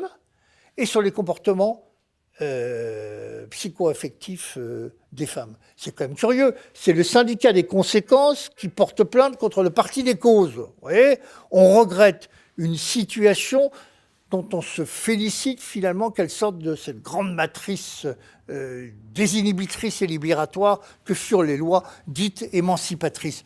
On est bien dans la contradiction fondamentale de notre époque, si vous voulez, c'est qu'on veut sanctuariser des lois dont on critique les effets directs ou indirects. Et c'est bien là tout le problème. On voit là les limites de la libération sexuelle.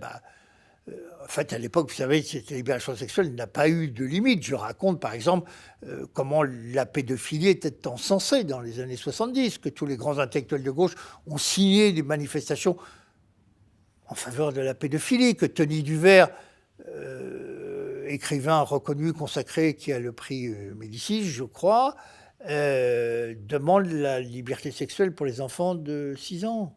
Voilà. Bon, tout ça s'est passé sous la couverture effectivement, il est interdit d'interdire, c'est-à-dire un des grands slogans libertaires de 1968, avec les coups que nous connaissons. Mais comme on ne veut pas situer l'origine et voir effectivement quelle formidable force de désagrégation sociale, d'éclatement de la société a été cette prétendue révolution sexuelle, eh bien on cache finalement toutes les aliénations qu'elle a occasionné ou qu'elle a provoqué. Un mot, Patrick Buisson, sur la panthéonisation de Simone Veil. Vous en pensez quoi? Votre sourire est éloquent. Non, qu'est-ce que vous voulez que je vous avez vu le film hagiographique qui a été fait sur elle? Non, j'ai lu tout ce qu'elle a écrit, j'ai lu les biographies.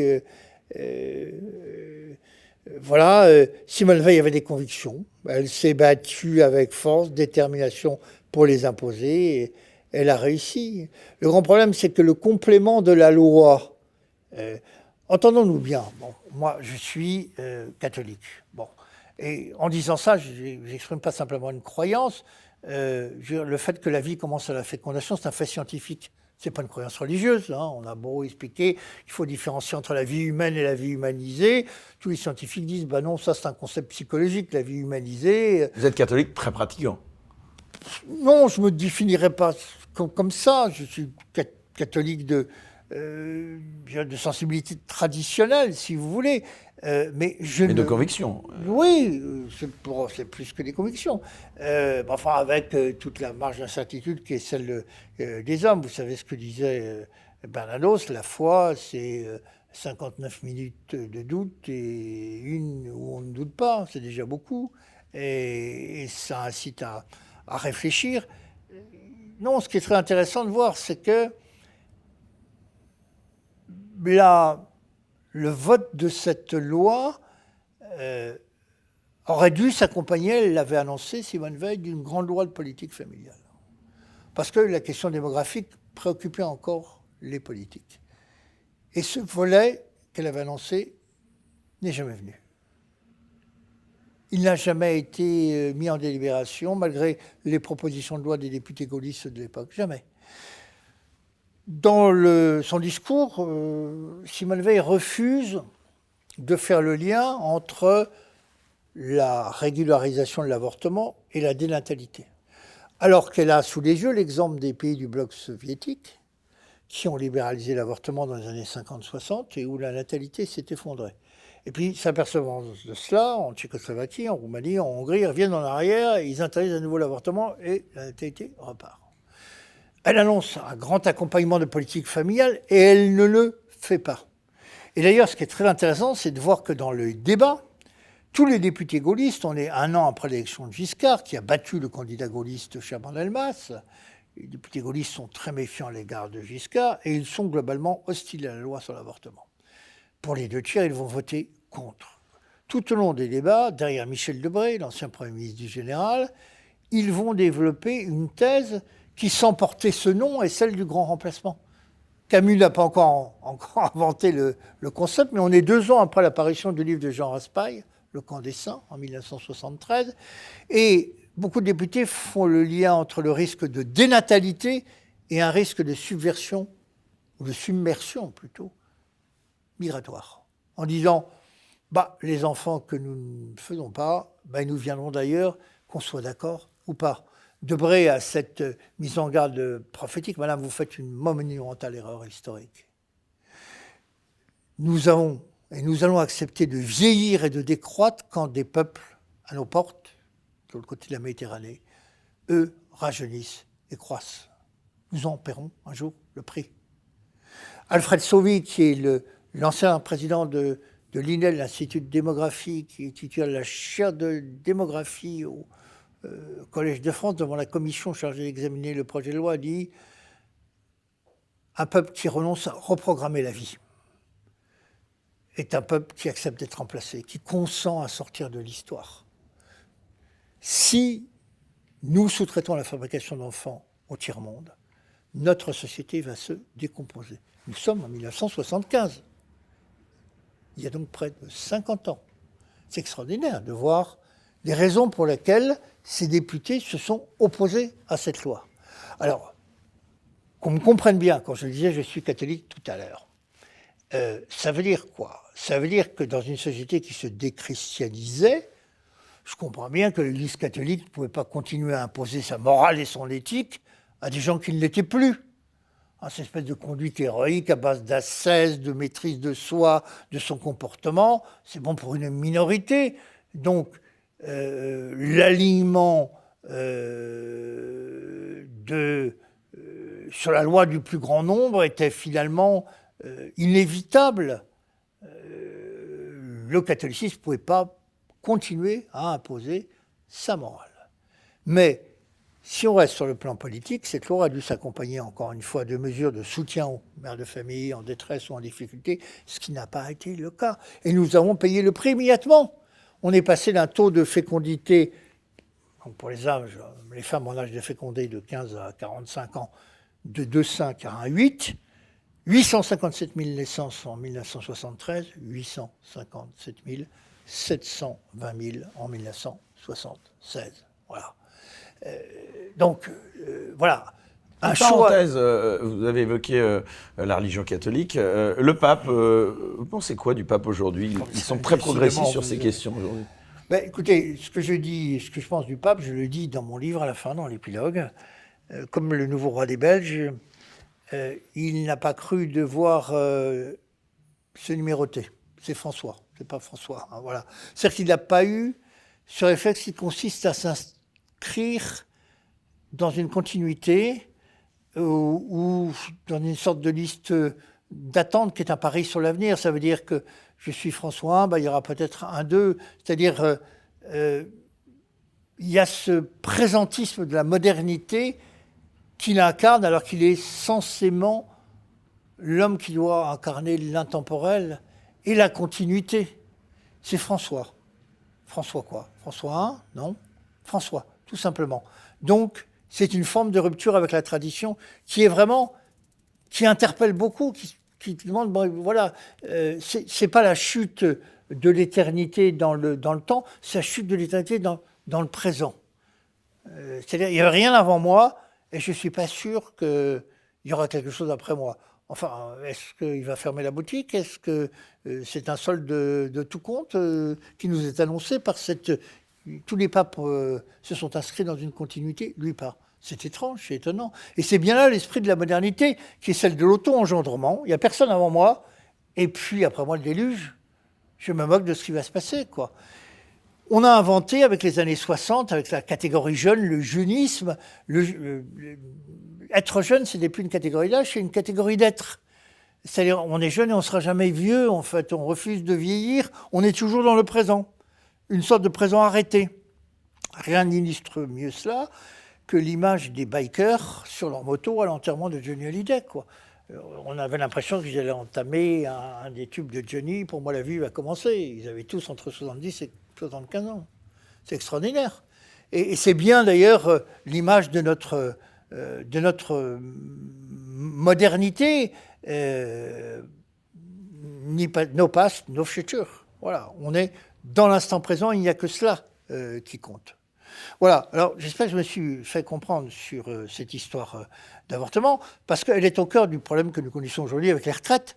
Notre régime de répartition, l'enjeu matriciel, c'est le nombre d'actifs et de cotisants.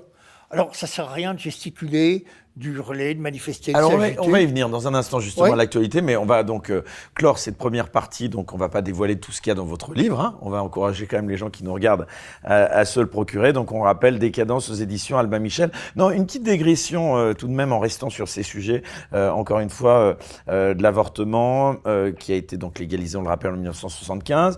En 1980, c'était la peine de mort qui a été interdite.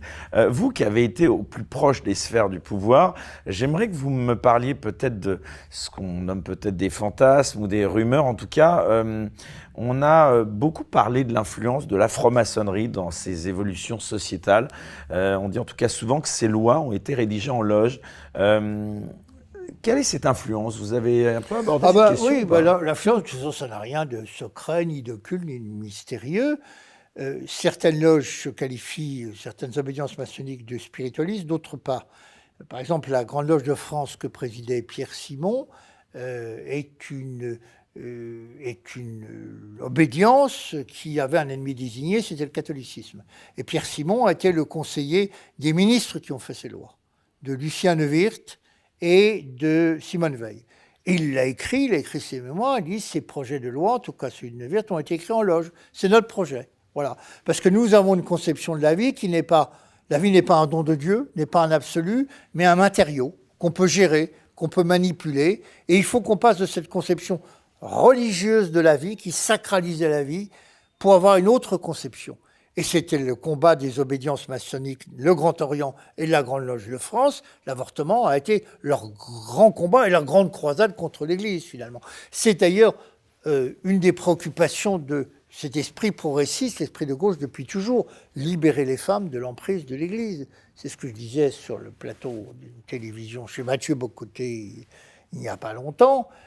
La gauche aujourd'hui se pare des vertus du féminisme, mais pendant un siècle et demi, rien n'a été plus misogyne que la gauche française.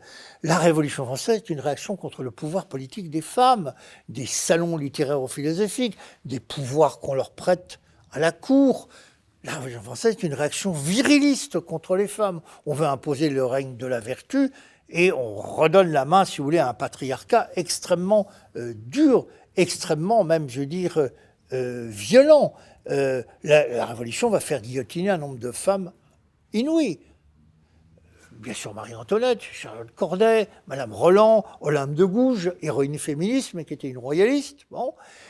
Il y a, les conventionnels montent à la tribune et font des discours aujourd'hui qui les emmènera en prison. Le conventionnel Lamarck qui dit la femme, c'est le désordre et l'erreur. Vous vous rendez compte, on dirait ça aujourd'hui.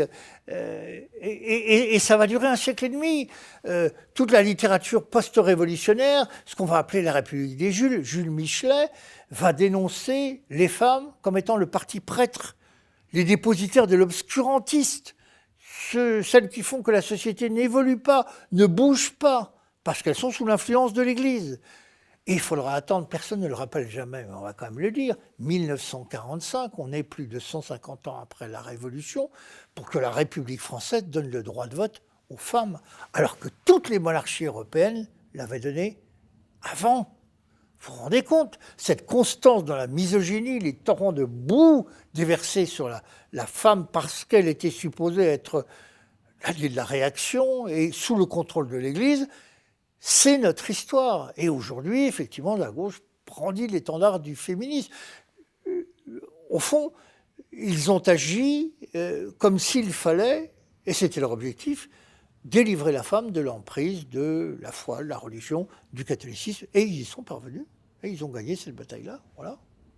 Patrick Buisson, pour clore cette séquence sur votre livre, est-ce que vous pensez que politiquement, il est possible de se battre sur tous les fronts que vous décrivez dans votre ouvrage? Ah mais moi, je ne suis pas en train de... J'ai pas écrit un manuel de combat, ni de stratégie Alors politique. vous souhaitez quand même voir traduit vos constats en politique, non? Non, moi, le premier objectif que je me suis fixé, me dit pourquoi vous écrivez.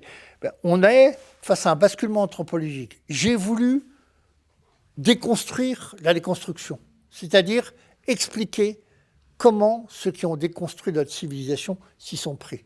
Avec quels moyens, avec quelles méthodes, avec quels arguments, en essayant de leur opposer d'autres arguments et surtout de faire comprendre pourquoi nous vivons ce qui s'apparente, malgré le jeu de mots, à une forme de décadence. C'est ressenti par beaucoup et c'est vécu comme cela par beaucoup. Donc mon objectif, c'est d'abord d'expliquer pour que les gens comprennent ce qui s'est passé. Il ne s'agit pas de revenir en arrière en disant « c'était mieux avant », même si globalement, je suis bien obligé de le reconnaître. Il s'agit de dire « voilà, nous étions dans cette société-là, cette civilisation-là, nous étions les héritiers de tout cela, et voilà comme tout cela a été déconstruit. » Vous pensez qu'il est encore possible d'enrayer cette fameuse décadence que vous décrivez, cette tendance dans votre livre? Non, je pense que, je vous dis, l'histoire obéit à des cycles. On va donc passer dans un autre cycle. Après le cycle d'une extrême liberté, je crois qu'on va rentrer dans un cycle plus autoritaire. Ce que je redoute, c'est que ce qu'on appelle le fascisme vert, c'est-à-dire l'islam, n'incarne cette nouvelle forme d'autorité.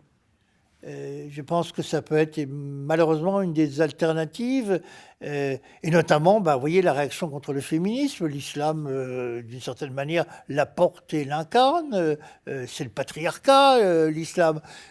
Donc je pense effectivement qu'on va changer de cycle, ne sachant pas très bien. Une certitude, c'est que ce cycle sera plus autoritaire, il y aura une demande d'autorité, mais je ne sais pas qui va l'incarner. De quelle personnalité politique vous sentez le plus proche aujourd'hui, Patrick Buisson? J'allais dire d'aucune, franchement.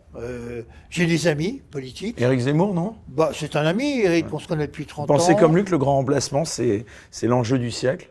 Ben, je vous ai dit ce qu'il en était de ce problème démographique. C'est évidemment l'enjeu central, bien sûr. Le concept, encore une fois, avant même d'être forgé et inventé par Camus, était dans l'esprit de l'ensemble du groupe gaulliste en 75 quand on débat de la loi Veil. C'est quand même frappant de voir que, alors certes, c'est consubstantiel à tous les nationalismes d'avoir peur de l'invasion, de la submersion qui recouvre notre régime de mœurs, de culture, etc.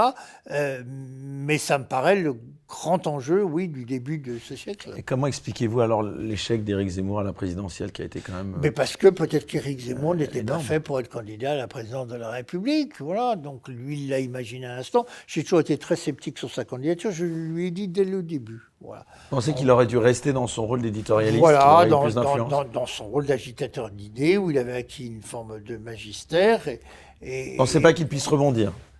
Ah, ça, je ne dis pas ça. Je pense que moi, je ne lui donnais pas le score de 7% qu'il a obtenu. Je pensais qu'il ferait 5 ou en dessous de 5. Donc, ce que tout le monde interprète comme une contre-performance n'est pas si mal que ça pour une formation qui n'existait pas 6 mois auparavant et qui a réuni évidemment de très grands meetings et une force militante. Ah non, moi, je ne pense pas du tout. On n'est jamais fini en politique, c'est bien connu.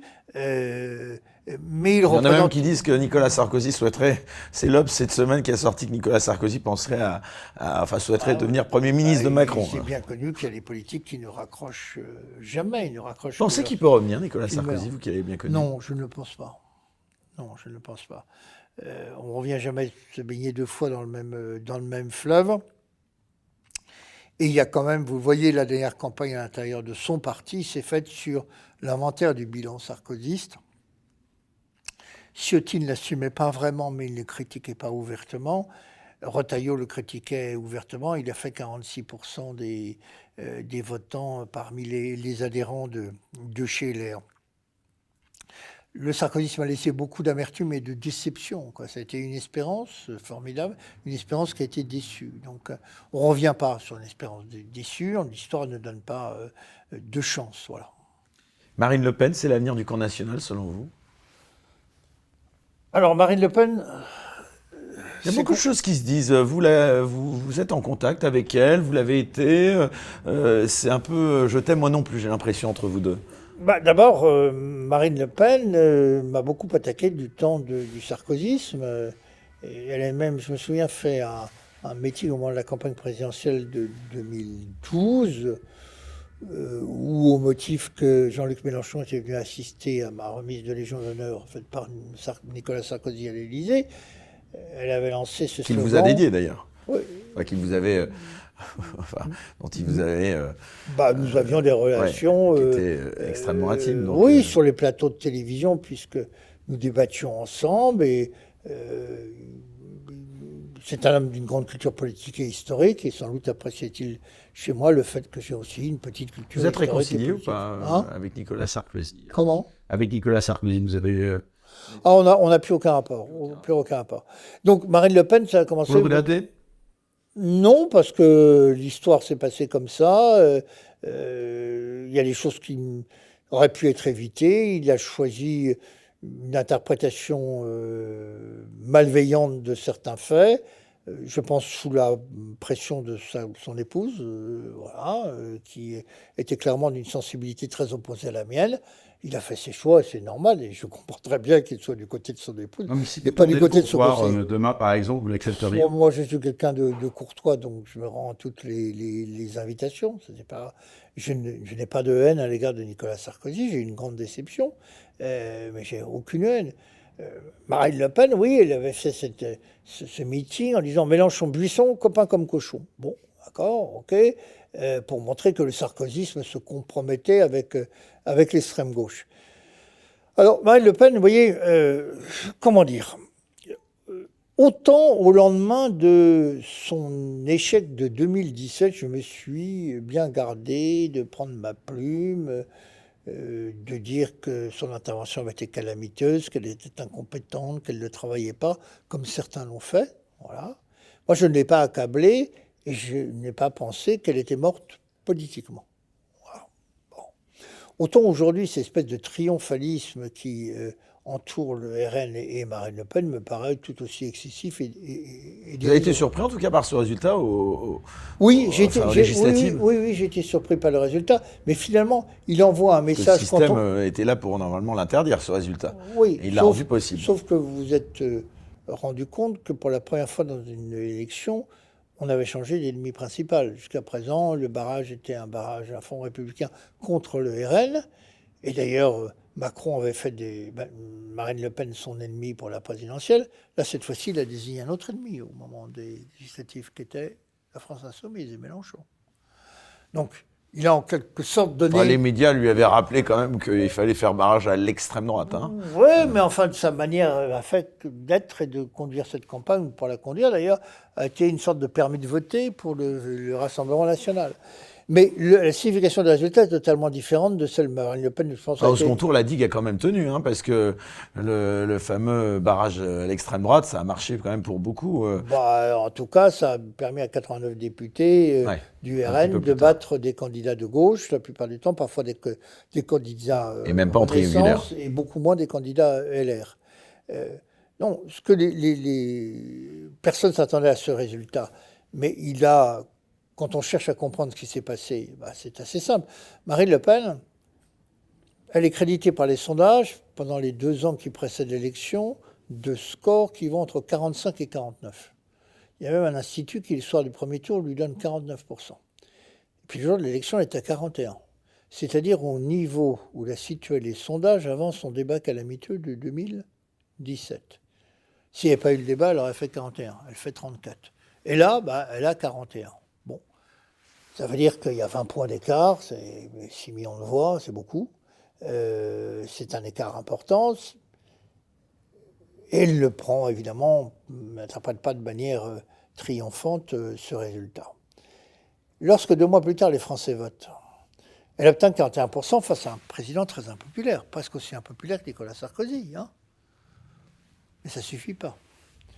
Lorsque 2 mois après, il y a les législatives, avec évidemment un corps électoral qui va voter beaucoup plus restreint, 45% seulement. L'anti-macronisme devient majoritaire. Comment vous expliquez ça ? Ça veut dire que lorsque Marine Le Pen a le monopole de l'opposition, elle est écrasée. Lorsque l'opposition s'incarne de façon plurielle, elle devient majoritaire. Elle rejette le macronisme.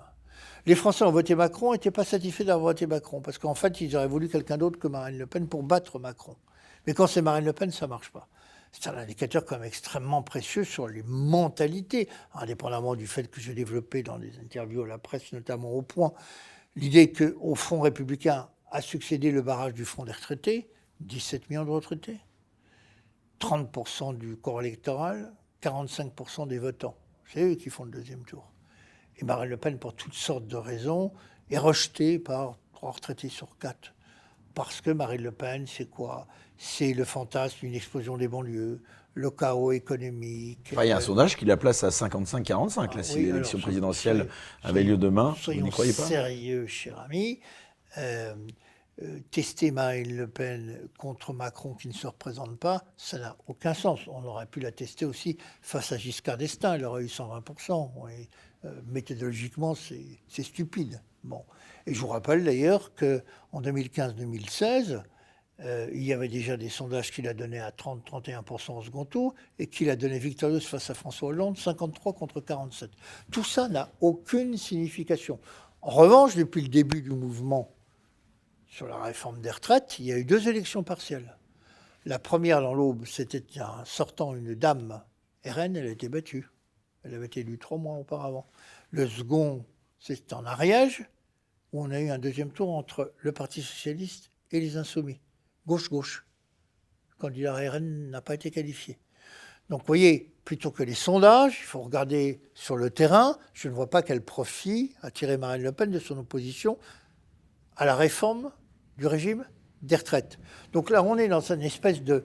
Alors, on a connu ça, on se dit pourquoi le commentariat, brusquement, qui n'aimait pas Marine Le Pen, qui même la détestait, j'allais dire cordialement, même pas cordialement, se met à dire « Attention, elle a changé, elle joue bien, c'est formidable, elle va être élue en 2027. » Eh bien, parce que tout le monde a intérêt à entretenir ce mythe. Voilà. Donc, Pourquoi ? tout simplement parce que la gauche ne peut imaginer qu'une seule chose. Sa seule chance d'être réélu ou élu en 2027, c'est d'être face à Marine Le Pen. Face à un autre candidat, la gauche sera battue. Ils en rêvent de ça. C'est même Mélenchon qui a dit « Ah, face à Marine Le Pen, tout le monde sera élu, même une chèvre. » J'invente rien, c'est Mélenchon. Bon, ils rêvent de ça. La droite aussi, les macroniens aussi. Formidable, on va maintenir, effectivement... c'est une sorte de rente viagère pour eux. Ça a toujours marché. Alors, moi je crois qu'effectivement, avec Marine Le Pen, les chances du RN d'accéder au pouvoir sont faibles. J'en dirais pas autant si un jour, un autre candidat, un autre nom que celui de Le Pen, qui a une puissance invocatoire négative, est à la tête du Rassemblement national. Mais là, pour l'heure... C'est le cas aujourd'hui, Jordan Bardella. Écoutez, il est à la tête du Rassemblement national. Il est président du Rassemblement national. Il devrait rester loyal à Marine Le Pen pour 2027. Il est loyal à l'égard de Marine Le Pen, évidemment. On n'imagine pas qu'à ce stade, il ne le soit pas. Maintenant, je ne sais pas comment les choses vont se passer par la suite. Mais si vous voulez... Vous pensez qu'il pourrait ne pas lui rester loyal ? L'histoire politique, c'est quand même ça. Je veux dire, Sarkozy avec Chirac, etc. C'est l'histoire de Brutus, quoi. Ça consiste effectivement à poignarder celui qui vous a fait roi. Donc vous pensez que Jordan Bardella pourrait poignarder Marine Le Pen ? Moi, j'imagine qu'un jour, il y aura un différend entre eux. Mais d'ailleurs, je n'aime pas l'imaginer, il existe déjà. Il s'est concrétisé par 2 fois en l'espace de 2 mois. Je ne sais pas si vous avez été attentif à ça. Sur la réforme des régimes spéciaux, il a soutenu la clause du grand-père contre l'avis de Marine Le Pen, qui l'a démenti.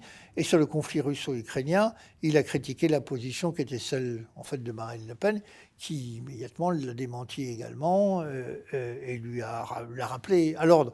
Donc, c'est le jeu de la politique, c'est pas très intéressant. Ce sont les hommes, c'est comme ça. Je veux dire, quand vous faites de la politique... qui voulez-vous trahir sinon le proche, celui qui vous a mis en place. Donc, autrement, c'est pas une trahison. Et vous pensez qu'il pourrait devenir président de la République un jour, Jordan Bardella ? Alors, je ne sais pas. Vous pensez qu'il a les qualités, les compétences pour cela ? En tout cas, c'est un garçon qui a du talent pour... Vous l'avez rencontré déjà ? Oui, mais tu es arrivé de le croiser 2 ou 3 fois sur les plateaux de télévision. Mais pour le reste, moi, je ne suis pas devin. Simplement, c'est pas le nom de Le Pen. Et je pense que le nom de Le Pen reste... pour une grande partie de l'électorat, notamment l'électorat âgé, senior, un repoussoir. Alors, parlons de cette actualité de la réforme des retraites. Est-ce que d'abord vous avez regardé l'allocution du président Macron lundi dernier ? Oui, bien sûr, j'ai écouté le président Macron. Qu'est-ce que vous en avez pensé ? Je vais vous dire ce que j'en ai pensé. Je me suis dit, tant d'intelligence pour autant d'incohérence, c'est difficile à comprendre. L'homme est mystérieux, hein, je ne sais pas si ce mystère sera dissipé. Tant d'intelligence, vous lui reconnaissez oui, tellement d'intelligence. Oui, c'est quelqu'un de très intelligent, mais pour tant d'incohérence. Enfin, écoutez, regardons. Un des faits qui n'a pas été commenté de l'élection présidentielle l'année dernière, ça a été la droitisation de l'électorat Macron. Macron a tiré à lui l'essentiel de l'électorat de droite. Pécresse, ça fait 4%. Hein, voilà. Fillon faisait encore 20%. Hein, bon. Il a rallié le parti de l'ordre au moment des Gilets jaunes. Et puis, avec l'affaire ukrainienne, il y a eu l'effet drapeau, tous autour du président. Les gens de droite sont sensibles à ça. Bon. Cet électorat s'est considérablement droitisé. Bon, on pourrait se dire, logiquement, il va faire une politique plus à droite et il va faire la politique de ses électeurs. Qu'est-ce qu'il fait ? Il évince du gouvernement, alors qu'il n'a pas de majorité absolue, Blanquer, réputé plutôt ministre de droite, remplacé par Papendiaï, réputé plutôt à gauche et même très à gauche, wokiste disent certains, et il remplace Jean Castex, que j'ai connu à l'Élysée, qui est un homme de terroir, ancien collaborateur de Nicolas Sarkozy, par une super techno qui a passé toute sa carrière dans tous les cabinets socialistes. Si c'est pas être incohérent. Et après, il est surpris de ne pas avoir de majorité pour les textes à l'Assemblée nationale, où il aurait pu bénéficier effectivement du soutien de la droite, même si la droite était favorable à la réforme. Vous pensez que c'était une erreur d'avoir nommé Elisabeth Borne Premier ministre ? Bien entendu. Mais il a un électorat qui s'est beaucoup droitisé. Il fallait nommer un Premier ministre de droite. Et effectivement, faire ce changement de cap. Aujourd'hui, il y pense, m'a-t-on dit, c'est vous qui me le rapportez d'ailleurs. C'est l'Obs qui le laisse entendre. Oui, mais quelle carte a-t-il ? Il n'y en a pas d'autre. Son électorat est à droite et la majorité de la pointe se trouve à droite. Autrement, qu'est-ce qu'il fait pendant 4 ans? Il va compter les mouches. Donc, beaucoup d'intelligence et beaucoup d'incohérence. Et puis je dirais... Il est symptomatique de tous les traits que vous décrivez dans votre ouvrage. Ah oui, c'est un moderne, ça c'est sûr, même post-moderne, peut-on dire. Beaucoup d'intelligence, tant d'intelligence et tant d'insignifiance, je dirais. Pourquoi? Il avait au fond, il a une chance incroyable, c'est qu'il n'a pas de cohabitation, contrairement à Chirac et à Mitterrand. Il va être un président qui va faire 2 mandats, et le deuxième mandat, il a cette chance inouïe de ne pas avoir l'épée de Damoclès au-dessus de sa tête de la sanction du suffrage universel.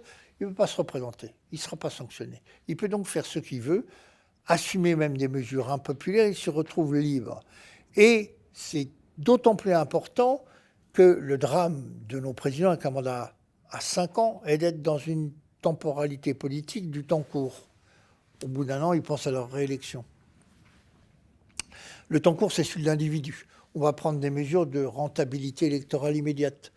On va faire des allers-retours spéculatifs, comme le capitalisme impatient, parce qu'on est effectivement impatient d'avoir les résultats électoraux qui viennent sanctionner les mesures que l'on aura prises. Temps court, qui recherche la rentabilité immédiate.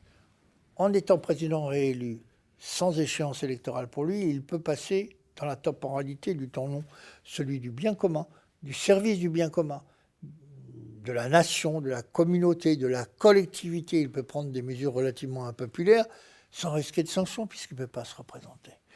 L'exemple même de cette affaire des retraites est on ne peut plus parlant. Au lieu de relancer une grande politique familiale qui permettrait, mais voyez, ça, l'investissement dans le capital humain, c'est un investissement à long terme. Vous n'en avez les résultats que lorsque les jeunes arrivent sur le marché du travail, c'est-à-dire 20 ans ou 25 ans plus tard. Ça n'a pas de rentabilité immédiate. Bon, au lieu de dire, on a un problème démographique, on va relancer une politique familiale, on va revenir sur, par exemple, le fait que Hollande ait supprimé l'universalité des allocations familiales et plafonné les allocations familiales et le quotient familial. Bien, je lance une grande politique qui est en même temps une politique sociale et familiale pour essayer de résoudre le problème tant qu'on est sous le régime de la répartition, on n'est pas sous le régime de la capitalisation. Et on n'a pas prévu d'en changer, en tout cas pas tout de suite, qui permettent de solutionner le problème à échéance de 20 ans. Mais non, il fait une mesurette, et on sait très bien que dans 5 ans ou 6 ans, il faudra faire une autre loi pour reculer encore d'1 an ou 2 ans l'âge de la retraite, parce que, encore une fois, les années de retraite perdues, on a beau gesticuler, manifester, brailler, etc. Ce sont les enfants qu'on n'a pas eus.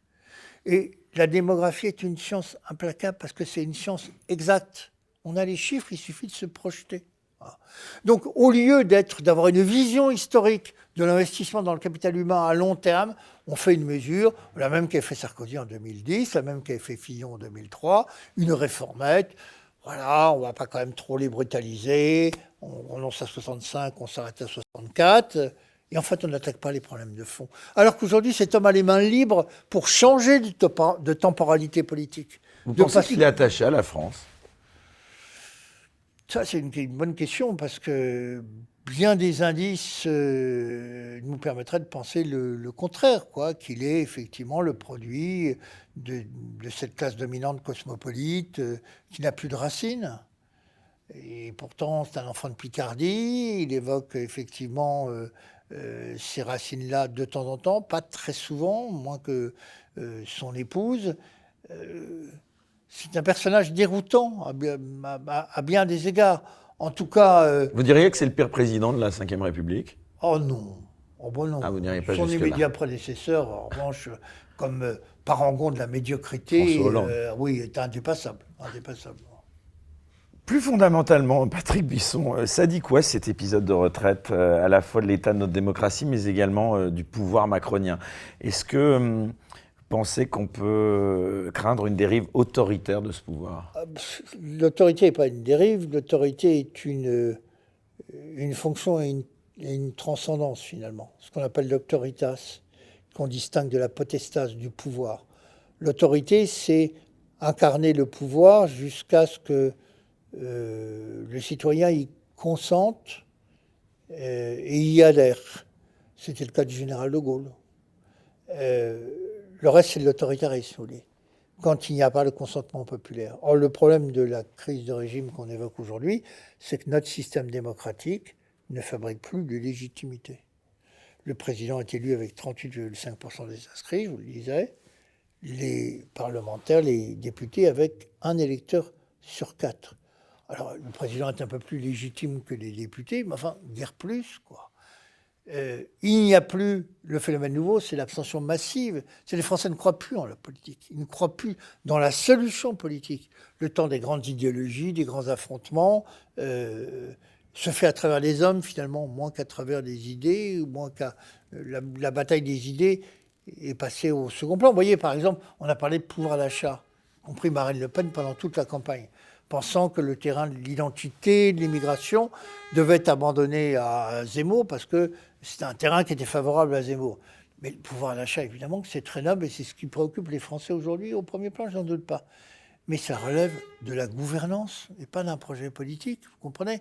Quand on parle de pouvoir d'achat, on ne s'adresse pas à un peuple, c'est-à-dire à une collectivité enracinée dans une mémoire, une histoire. On s'adresse à une masse d'individus atomisés que ne relie que, et c'est tout à fait légitime, hein, moi je ne vais pas parler en bourgeois qui méconnaît les problèmes des catégories populaires, que les questions de consommation, d'inflation, mais on est dans la gouvernance, là. On n'est pas dans un projet politique. C'est pour ça qu'il n'y a pas de bloc populaire historique autour de Marine Le Pen, puisqu'elle ne porte pas un projet politique. Longtemps, le parti dont elle est issue a porté un projet politique qui était effectivement la défense de l'identité nationale et la préservation de notre souveraineté face aux institutions européennes. Aujourd'hui, c'est beaucoup plus confus, c'est beaucoup plus dilué.